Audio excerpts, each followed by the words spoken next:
up, guys? Welcome to What's Up Wednesday, where gets done. Come on in.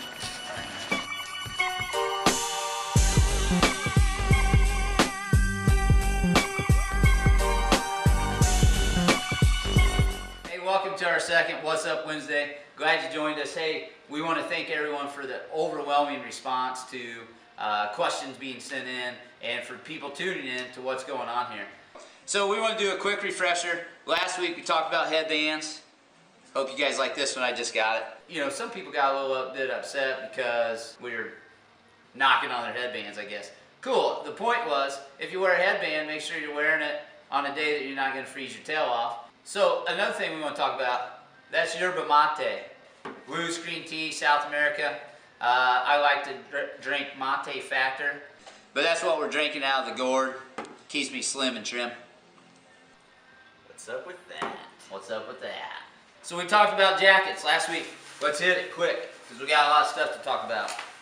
Waterproof, they work, but if you look at this close up, what you'll find is it's essentially like we used to talk about in college. We had some cheap jackets. They're basically a trash bag. I mean, it's going to keep you dry, but if it's really cold outside and you're building up a lot of heat on the inside, you're going to get perspiration, and eventually, I really seriously get ice on the inside of that jacket. Another waterproof coat, Asics made, what they did is they added kind of a mesh liner. What that does is it gives a lot of that perspiration, that heat buildup on the inside, a place to go. Tom graciously volunteered with an arm twist that he would model some coats for us. This here is a tech fleece. What that means is it's not a real thin weave on there, it's a little thicker weave, and I run in this, you know, 20 degrees, 10 degrees, snowshoeing a little bit because it's got a nice collar that wraps the neck, and this keeps you pretty warm, but it blocks the wind. If you get a real soft fleece material, what's up with that? Soft, then it's going to block all the wind. So at this point, that's a tech fleece. If that helps you look at some things. Let's move on, please.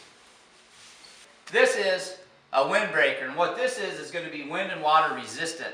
It's going to cost a little less to get into water resistant instead of waterproof. They don't have to seal the seams. It's a lighter material. It's got a little aeration in here, if you guys can see the holes right there. Minty fresh.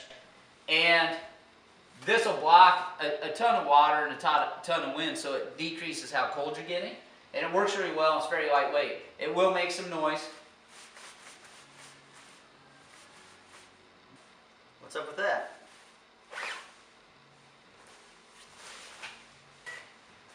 That wasn't as smooth as I thought it would be. So this is what we call a tech hybrid coat. And essentially what you get with a tech hybrid, this is, I think, really where a lot of people are probably wanting to go when they come in and get a coat. They're more expensive, off the top end, $100. What it is panels. And so if you look at this here, you can see nice wind and water panels, even coming down the arm, all the way on the top. But if you look underneath, this is a spandex material. And so this is going to breathe, it's going to aerate. You're not going to build up all that condensation on the inside. So what you're getting is waterproof, windproof fabric. And so if you're in a downpour, it's going to keep that core dry. It's going to keep that core warm if you're in the wind.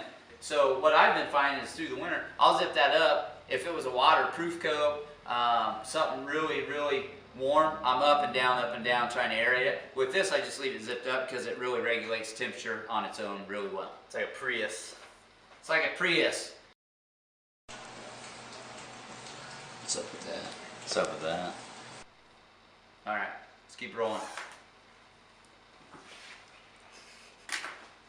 What is up with that? Alright, people wrote in and they wanted to know about Tom's tie. So this is Tom's little portion here. Where'd you get that tie? So Dan Ankrum, thank you for the Versace tie. Ooh. Little fancy. So if you would like your tie featured on What's Up Wednesday, if you have a fancy or funny tie, just bring it down. We'll wear it. You can send it to 120 Main Street, Cedar Falls. What's up with the nip guards? Sometimes when it's cold and you run, your nips chafe and it causes blood. Today we're going to move on into the portion of the show that we call the JFR segment. Gary Jones, we love you. Thanks for bringing it up. And what we're going to talk about today is freezing balls. Freezing balls. And he wanted to know, you know, what's the benefits of going outside instead of rolling up to the indoor track and running your long run on a weekend when it's 30 below. So the story is, fresh air, get outside, no sickos on the treadmill next to you at the gym, no tight laps on the indoor track that may or may not irritate a knee or an IT band. Thinking time. What's up with that? I don't know if I should stay on my tongue. He's got nip guards on, you're alright. Oh, Safe. outdoor running relies on your hamstrings to finish your stride Okay. and then lift your leg back up, but the treadmill, track, or belt, I guess, does that for you. Okay, which is why sometimes when people go from the treadmill to the street in the springtime, they start to have some injury stuff. So we Right here, switching back outside leaves you open to injury. next week we move into Safety 101, and a couple of things we'll talk about are shoes for running in the ice and snow, body lubrication, We had a special request. and personal safety devices. Tasers. Tasers. What's up with that? We'll let you know what's up with that. Pepper spray. Who's gonna get what? How bad is it gonna be? I love it. But Tom's ready because he's got his nip guards on. Lastly, I want to give out my shout out to my girl Zoe Deschanel. You haven't tweeted me back yet, What's up with that? so just waiting for you. Throw it away.